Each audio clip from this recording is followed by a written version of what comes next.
Hey everyone, this is Amanda and Kara, and today we are going to be talking about a select few passages from Kierkegaard's Sickness unto Death. So to start, I'm going to begin with a quote on page 354 in our reader. Christianity understood, death itself is a passing into life. Thus, from a Christian point of view, no earthly physical sickness is the sickness unto death, for death is indeed the end of the sickness, but death is not the end. If there is to be any question of a sickness unto death in the strictest sense, it must be a sickness of which the end is death, and death is the end.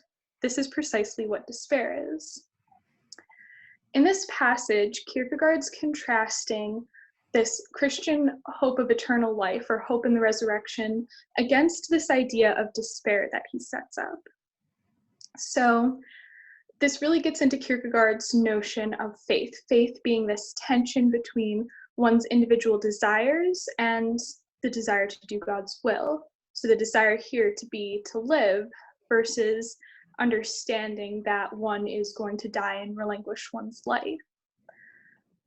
This hope then that death is not the end, as Kierkegaard says, that there is this life after death somehow, gives suffering meaning. Suffering is meaningful because it is a means to another end.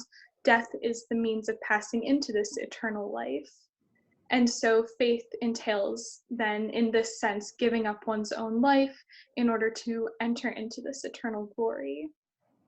And for Kierkegaard, when it comes to this idea of faith that he's going to contrast against despair, Abraham really represents this tension. So the biblical figure of Abraham, when he is ordered by God to sacrifice his son Isaac, doesn't want to do that, but at the same time has this faith in God and wants to do God's will, and believes that somehow, even though he's going to sacrifice his son and Isaac is going to die because of it, he will get Isaac back in the end.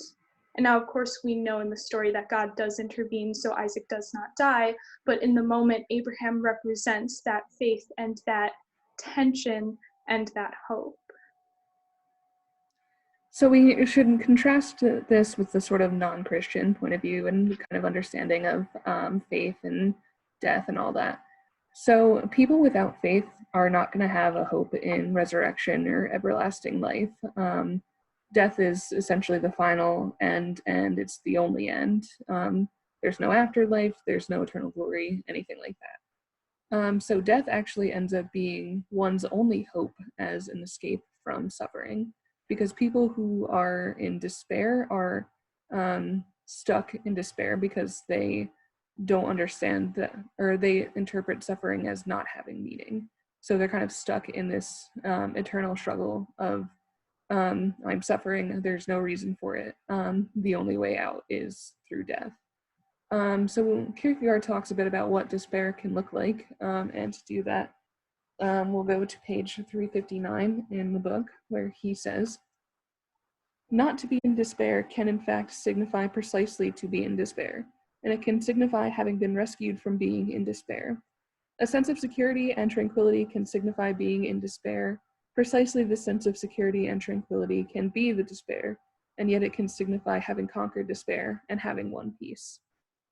So that kind of allows us to kind of talk about Socrates as a foil to Abraham.